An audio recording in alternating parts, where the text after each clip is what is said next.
Hi everybody, it's Courtney with Honeybee Stamps, and today we're going to be creating a one-layer card using the Farm Fresh Flowers stamp set.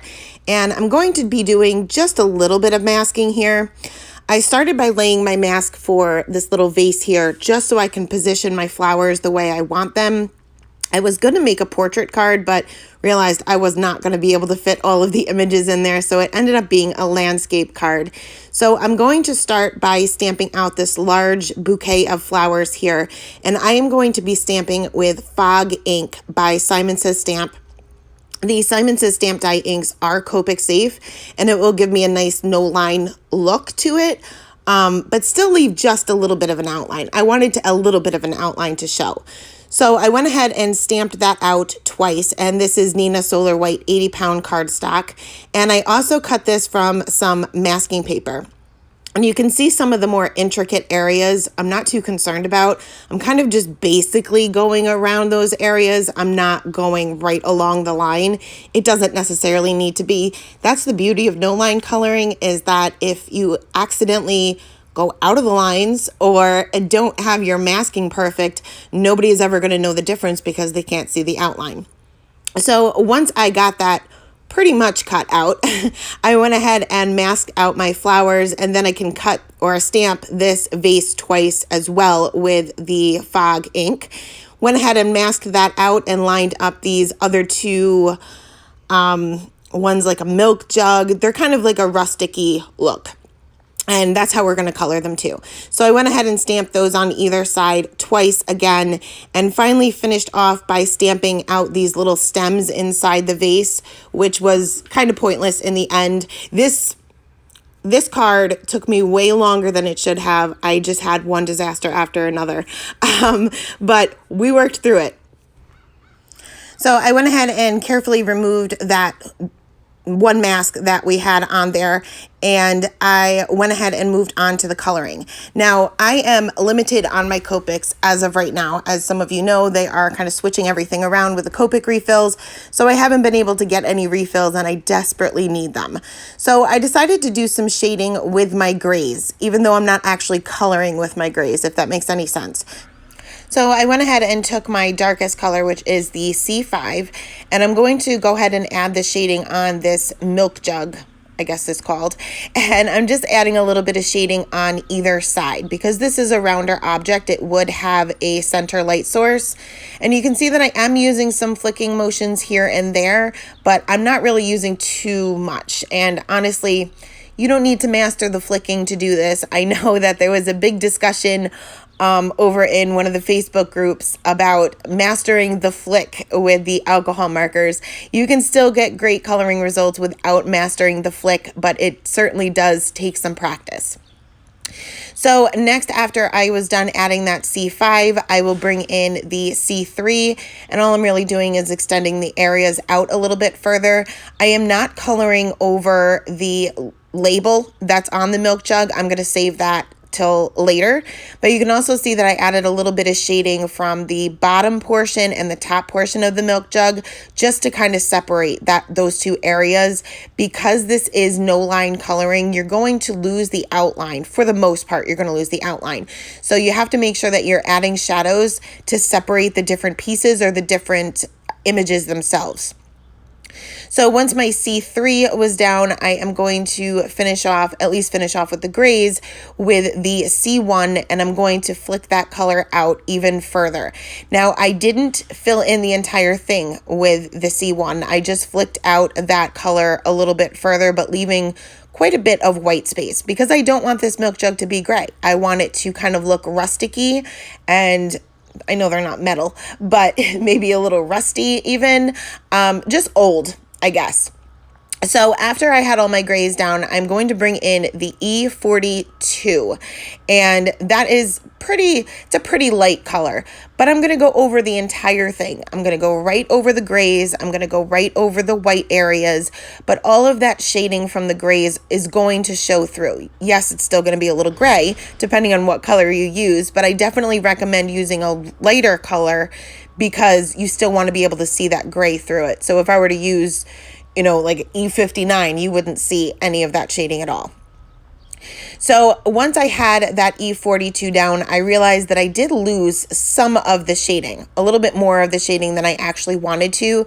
So I just brought back in the C3 and added a few more flicks on either side just to kind of deepen up those shadows a little bit. And I didn't bother to blend these out. I just kind of left these as is. I figured my paper is saturated enough to kind of get these colors to blend with the amount of ink that's already on the paper. Now for the label, I am going to bring in just a couple of colors here just to add a little bit of shading on either side of the label. Again, this is still a round object, so the center of this label would be the lightest as well. I'm just adding a little bit of the E23 on either side, and then I'll blend that out with the E21 and then finish off with that E42 once again for just the center, just so that it matches the rest of the milk jug but doesn't necessarily blend in too much. I wanted a little bit of a variation of color. So we'll stamp out the words on that label once all the coloring is done. Now for this other, I'm just going to call it a container because I'm not sure it's a pitcher, but I pretty much did the same thing with the grays, with the exception of these little stripes on there. I just didn't go down as far as the C1, and I added the C7 as the darkest. But this time I'm going to bring in that E21 and I'm going to do the same thing. I'm going over the entire area that I did the shading on with the exception of those little stripes. You can see that once again, it is changing the color of it. I can still see that shading through. Again, I lost a little bit of that shading, so I did bring back in that C3 just to add a little bit more, and I liked that much, much better. So for the next, well, it was a vase. It was supposed to be a vase, but we ended up changing, well, I ended up changing my mind on this once I started coloring it like a vase. So I'm bringing in the grays again to just do my shading, but this time the C3 is going to be the darkest because this was originally going to be glass. So I added a little bit of shading to either side and on the base of it. I blended that out with the C1 and the C0, but I'm leaving a ton of white space. I ended up bringing in a B70 marker, which is more of a blue violet than it is a blue. But I wanted to look as if there was water inside the vase. So I'm just adding kind of like a water line. I'm not bringing that all the way to the top. And I was trying to be careful to go around the stems. Once I got this down, I absolutely hated it. It would be okay for a different card, but with the theme that I was going for, with that rustic feel to it, it just didn't match the rest of the images. So I nixed that idea. Now I've already stamped the stems, so I'm going to have to use dark enough colors where it's going to cover up those stems and you're not going to know they are there.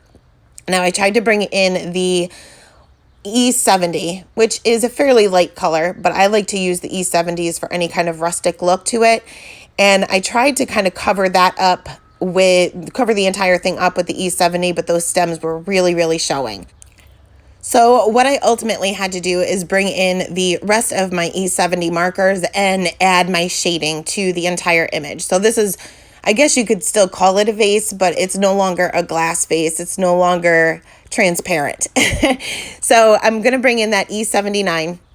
And I'm going to add some shadows. Being this is no longer transparent, these flowers would cast a shadow on this object. So I'm kind of outlining my flowers and flicking some of those larger areas down just a little bit to extend that shadow. And I'm also adding a shadow on either side. Now I'm also leaving a highlight on either side as well. So I'm not bringing that shadow all the way to the edge. And I'm also adding a little bit of the darker colors to the base of, well, we'll just continue calling it a vase. So next I'm bringing in the E74 and I'm just going to extend these areas out. I'm extending it towards the center of the vase, but I'm also adding just a little bit off to each one of the sides. Same thing with the E71, going to extend that more in the center, but a little bit on either side as well. And then finally finish back off with that E70 marker just to get these areas to blend, and I can no longer see the stems. So I am good to go, and we're just going to kind of leave it like this. So once that was done, we are going to go ahead and move on to the flowers. And I'm not going to show you all of the flowers and leaves, but I will show you all of the ways I colored them and all of the combinations that I used. So for some of the leaves, I'm going to use some YG90 markers. And you'll notice that I'm going right in with my darkest color. because there's a lot of detail to each one of these flowers and leaves, I want to kind of preserve those. So in order to preserve those flick lines and that texture that you have within the leaves and the petals, you may want to try to start with your darkest color. That way you don't overblend and lose that detail.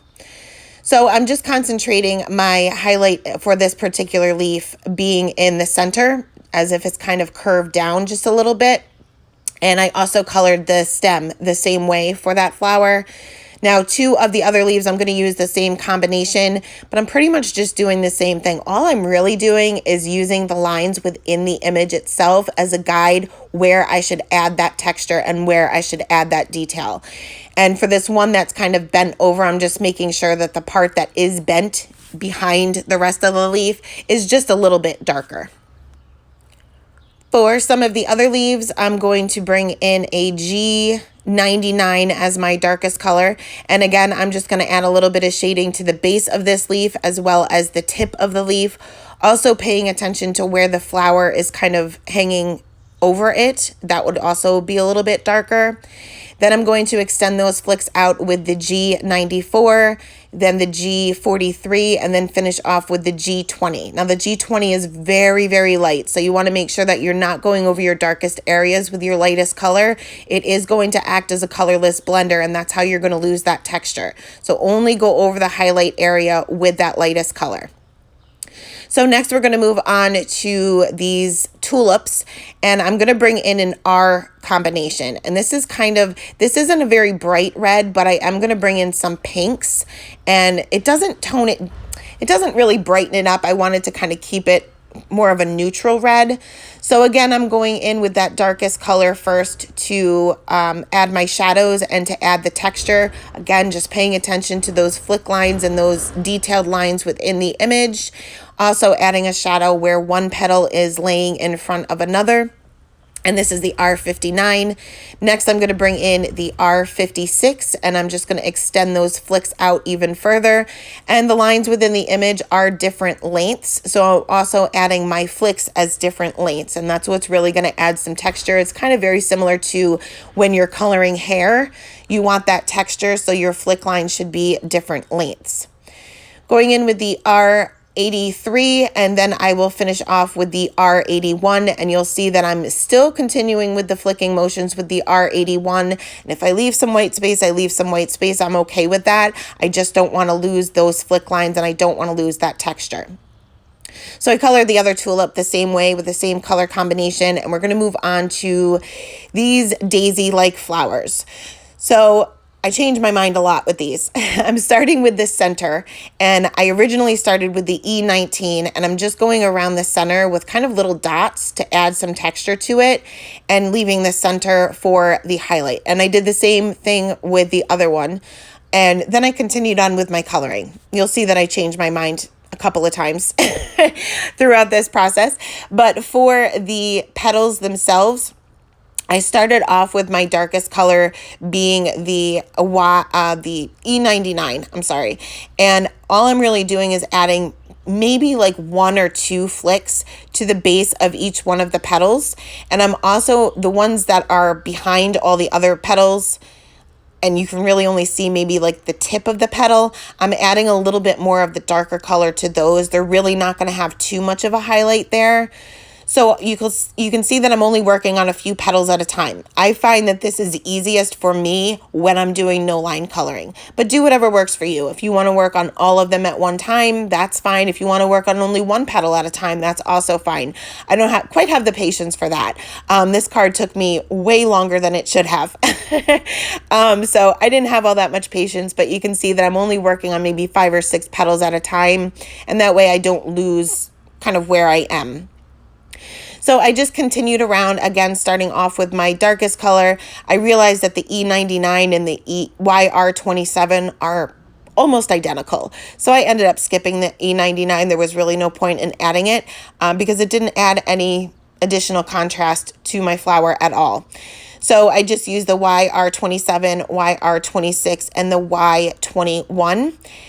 And then I realized that the center of the flower was just completely lost. And that's mainly because I used a lot of the same colors, even though I brought in that E19, which is significantly darker.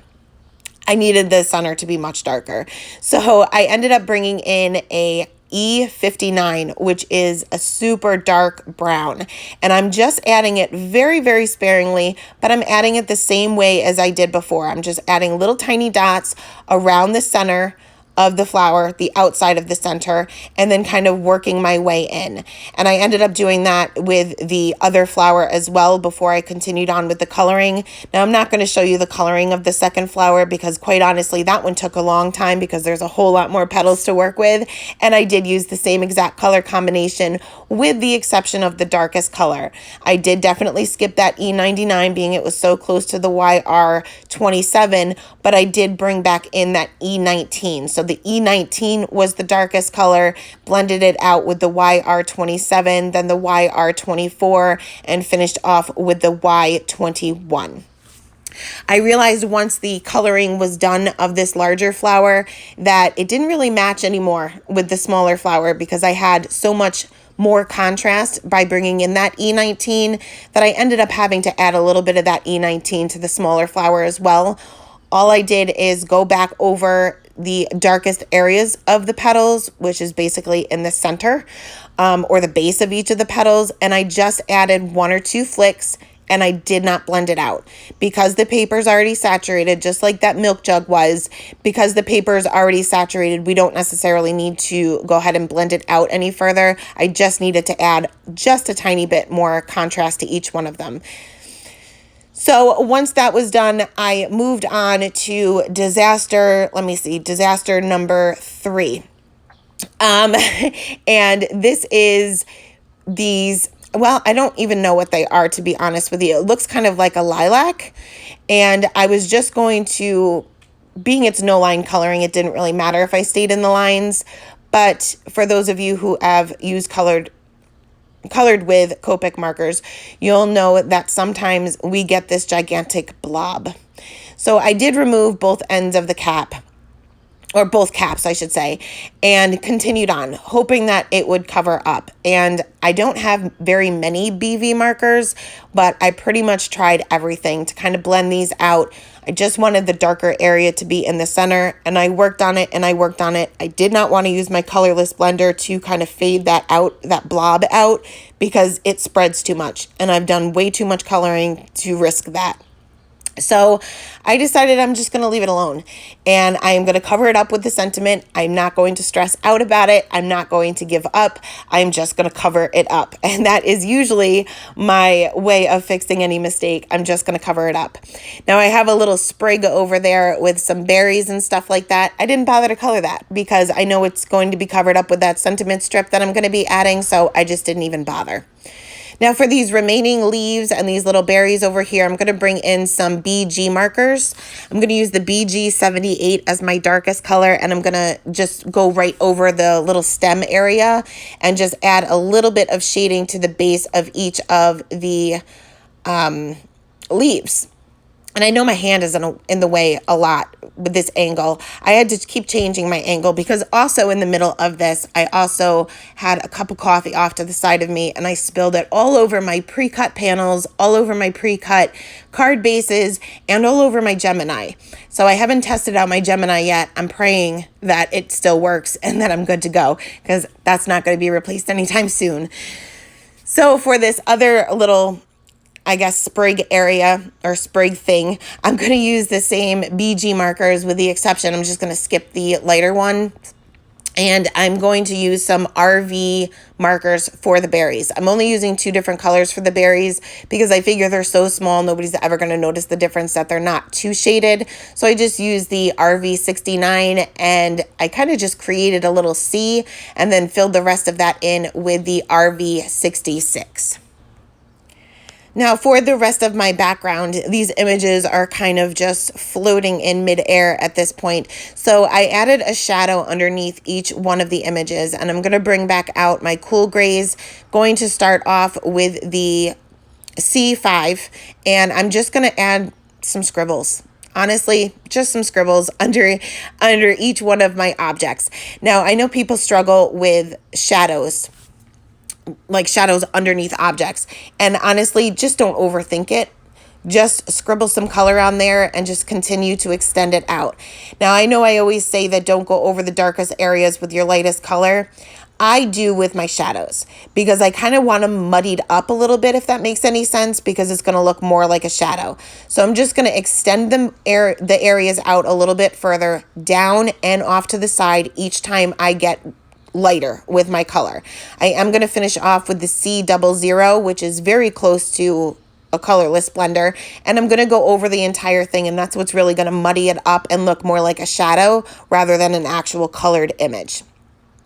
So for the background, I really wasn't liking it white, but I needed to keep it fairly light because I didn't want it to blend in too much with my images themselves. So I ended up bringing in an E40, which is a very, very light color.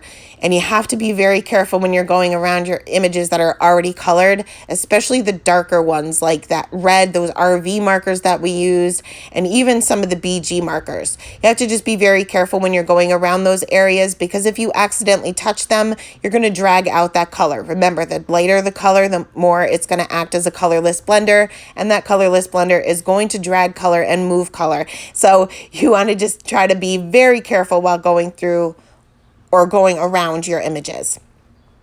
So once all of my coloring was complete, I can go ahead and add this sentiment strip to cover up my big messy blob.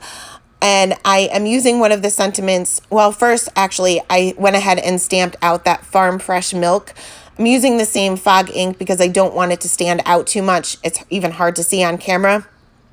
Then I'm going to take one of the sentiments from the stamp set. I'm going to bring out some Nina Desert Storm cardstock because, like I said, kind of keeping with that rustic feel.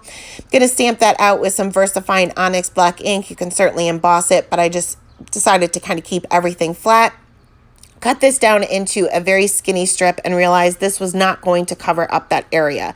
So I ended up gluing this down onto a piece of black cardstock. That way I had just a little bit of a black border around the sentiment. It will make the sentiment pop a little bit, and also it will cover up a larger area, which means that I can cover up that mess of a lilac or whatever it's supposed to be. So I lined that up, trimmed it off the side of my card panel, and trimmed off part of the sentiment itself. So that didn't work either. And that was just carelessness at this point. So I redid it. I restamped the sentiment and lined that up on the black cardstock, but this time made the sentiment strip just a little bit thicker, and this time actually lined it up right and trimmed it off correctly. But that is it. That is the card for today. Thank you for sticking with me through all of those disasters. As always, I will leave the supplies listed in the description box below. Thanks so much for stopping by today, and have a great day.